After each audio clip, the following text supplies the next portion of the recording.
In 12-1, you're going to have your introduction to organizing data using matrices. Now, you see matrices all the time. In fact, an Excel spreadsheet is really just a really big matrice. Now, this is the plural. The single version is what we call a matrix, just so you know.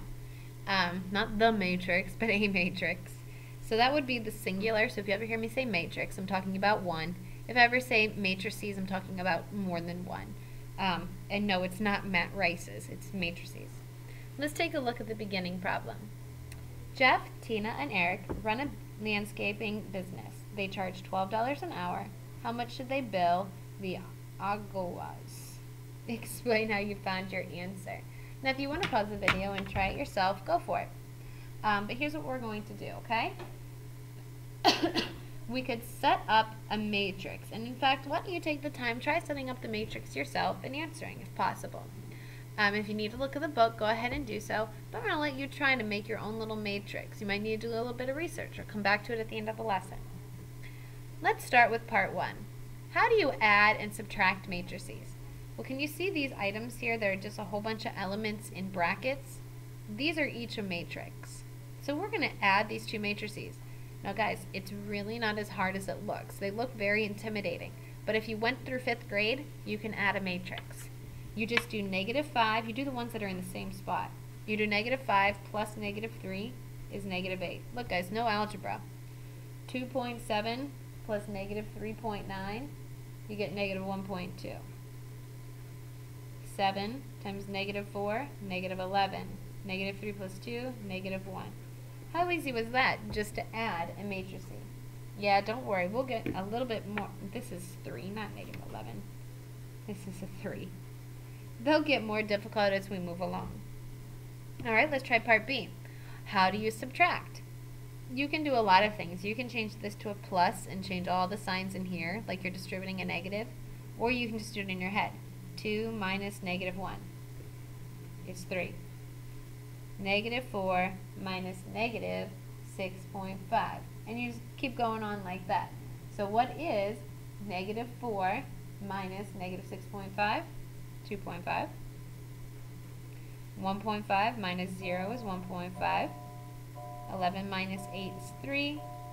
3.2 minus 4 is -0.8.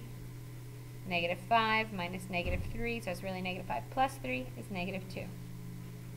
So you can see it's really just normal addition and subtraction. There's nothing fancy to it. You just make sure you do them in the same spot. Okay? So honestly, if you were in 5th grade and you learned how to add and subtract, you're fine. Now the got it problem, why don't you attempt it? And if you want to talk about it tomorrow, that's fine. But I think we're pretty good.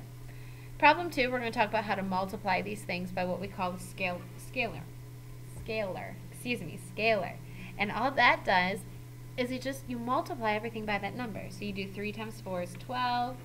3 times -1.5 is -4.5. 3 times 1 is 3. 3 times -6 is -18. Pretty easy, isn't it? You just multiply. But got it? Hey, look at this matrix. This is kind of a funny looking one, isn't it? You literally just distribute it in. So you get 6,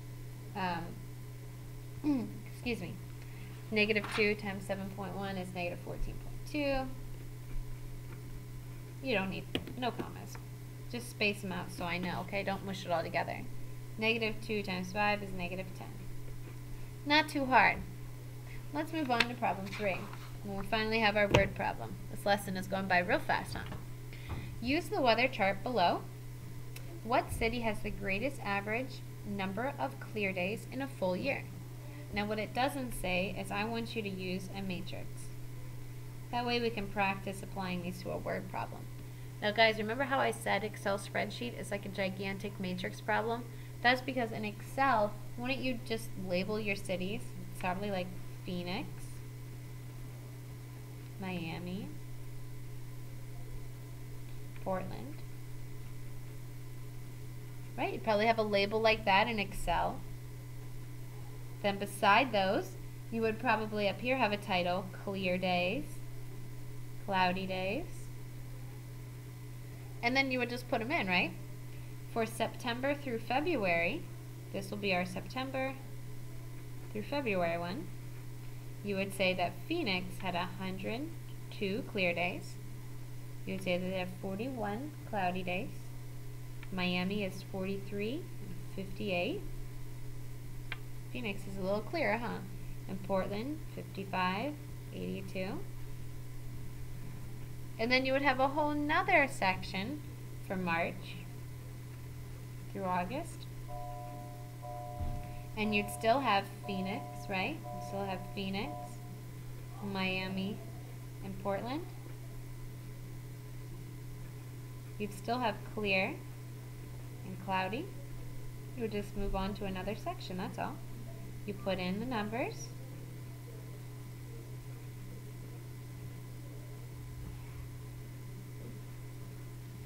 Now, what it asks you is which city has the greatest average of clear days in a full year? Well, together, these two make a full year, so just add them.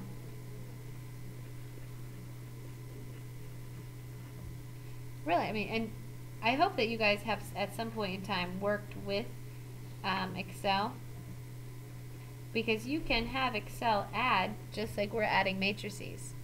So you do 102 plus 110, 212, 41 and 27, 68, 43 and 31, 74, 58 and 59, 117, 55 and 45, 100, 82 and 83, 165. So this is a full year. And the question was, which city has the greatest number of clear days? Well, we'll look at clear. And what city does have the greatest amount of clear days?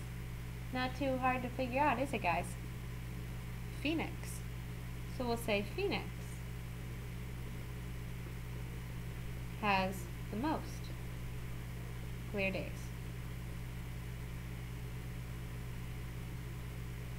And it's pretty easy when we look at it like that. Now, could you have probably eyed it up? Absolutely. But if they were asking you for actual numbers, you wouldn't have had to have added them. This is good. I know you probably think, wow, we could have just eyed that up and avoided a whole mess. Yeah, you're right.